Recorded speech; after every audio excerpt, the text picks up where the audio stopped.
কথা বাংলা চ্যানেলের নতুন পর্বে আপনাদের সকলকে স্বাগত জানাচ্ছি। চৈত্র মাসে শুক্লপক্ষে পূর্ণিমা তিথিতে অনুষ্ঠিত হয় হনুমান জয়ন্তী। হনুমান জয়ন্তী অর্থাৎ অঞ্জনী পুত্র পবন পুত্র সংকটমোচন হনুমানজির জন্মতিথি।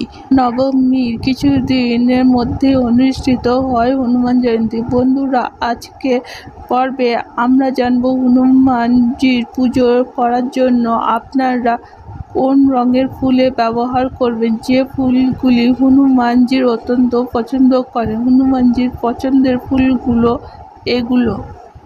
পর্বে আমরা 5টি ফুলের সম্পর্কে জানাবো যেটি হনুমান পুজোতে দরকার হয়। হনুমানজি অত্যন্ত প্রসন্ন হয় এই ফুলগুলোতে।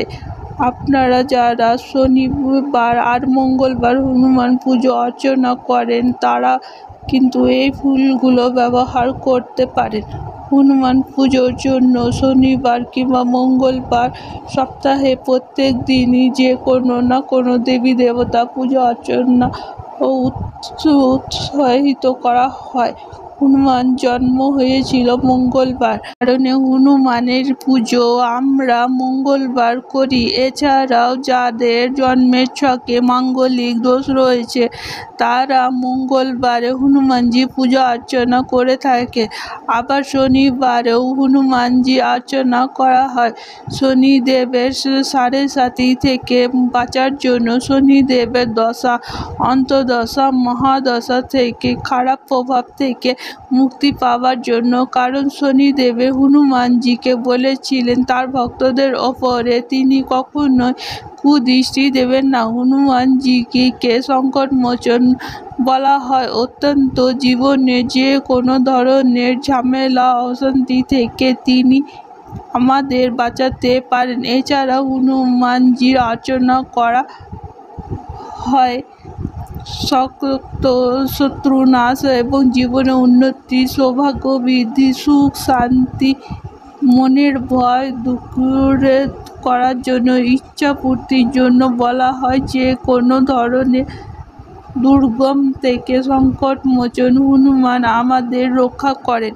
হনুমানজি পুজোর জন্য, বিশেষ করে হনুমান জয়ন্তী বা বিশেষ দিনে হনুমানজি অর্চনা যখন আমরা করব তখন অবশ্যই হনুমানজিকে আমরা পদ্ম ফুল অর্পণ করব। পদ্ম ফুল আমাদের হিন্দু ধর্মে সকল দেবী দেবতার পুজোতে ব্যবহার করা হয়। পদ্ম ফুল অত্যন্ত পবিত্র একটি ফুল। এই ফুল অবশ্যই আমরা অর্চনা করার জন্য ব্যবহার করব। এছাড়াও লাল রঙের ফুল হনুমানজি পছন্দ করেন। ফুল হনুমানজি পছন্দ করেন। হনুমানজির পছন্দের লাল রং হওয়াতেই হিবিস্কাস অর্থাৎ লাল রঙের জবা ফুল হনুমানের পুজোতে ব্যাপকভাবে ব্যবহার করা হয়। এছাড়া সারা দক্ষিণ ভারত জুড়ে হনুমান পুজোতে ব্যবহার করা হয় গোলাপ ফুল। আপনারা যদি পারেন গোলাপ ফুল বা জবা ফুলের মালা হনুমানজিকে অর্পণ করতে পারেন। এছাড়াও বন্ধুরা হলুদ রঙের ফুল হনুমানজির পছন্দ করেন। হলুদ রঙের ফুল গাঁদা ফুল হনুমানের পুজোতে ব্যবহার করতে পারেন। হনুমানজি আর একটি ফুল খুবই পছন্দ করেন, সেই ফুলটি হলো জেসমিন ফুল বা জুঁই ফুল। জুঁই ফুল হনুমানজির পছন্দের প্রথম তালিকাতে আসে। হনুমানজিকে জুঁই ফুলের মালা অবশ্যই অর্পণ করুন হনুমান জয়ন্তী উপলক্ষে। শনিবার বা মঙ্গলবারে হনুমান মন্দিরে পুজো দেবার সময় জুঁই ফুলে তেল দিয়ে প্রদীপ জ্বালাতে পারেন। শনিবার কিংবা মঙ্গলবার এবং হনুমান জয়ন্তীতে, এতে হনুমানজি অত্যন্ত খুশি হয়। ইচ্ছা পূর্তি সনাতন ধর্মে বিশেষত ধরনের ফুল ব্যবহার করা হয়। সেই ফুলটি হলো নীল রঙের অপরাজিতা ফুল। নীল রঙের অপরাজিতা ফুল হনুমানজি অবশ্যই অর্পণ করতে পারেন যদি আপনার কোনো ইচ্ছা পূর্তির কামনা থাকে। এই ফুলের মালা, বিশেষ করে 108টি নীল অপরাজিতা ফুলের মালা দিয়ে হনুমানজিকে পুজো করুন। অবশ্যই বন্ধুরা, আরও একটি ফুল হনুমানজির পুজোতে ব্যবহার করা হয়। এই ফুলটি হলো আকন্দা ফুল। আকন্দা ফুলের মালা হনুমানজিকে অর্পণ করতে পারে। আকন্দা ফুলের পাতা, আকন্দা গাছের যে পাতা রয়েছে সেই পাতা মালা হনুমানজিকে অর্পণ করতে পারেন। সেই পাতাটাতে আপনাদের জয় শ্রীরাম লিখে হনুমানজিকে অর্পণ করতে হবে। শনিবার বা মঙ্গলবার বা হনুমান জয়ন্তী উপলক্ষে আকন্দা ফুল হনুমানজি পছন্দের মধ্যে পড়ে। এছাড়া যেহেতু হনুমান জয়ন্তী চৈত্র মাসে অনুষ্ঠিত হয়, সেই সময়কার সকল ঋতুকালীন ফুল পাওয়া যায়, সেগুলি দিয়েও হনুমানজি অর্চনা করতে পারেন। বিশেষ করে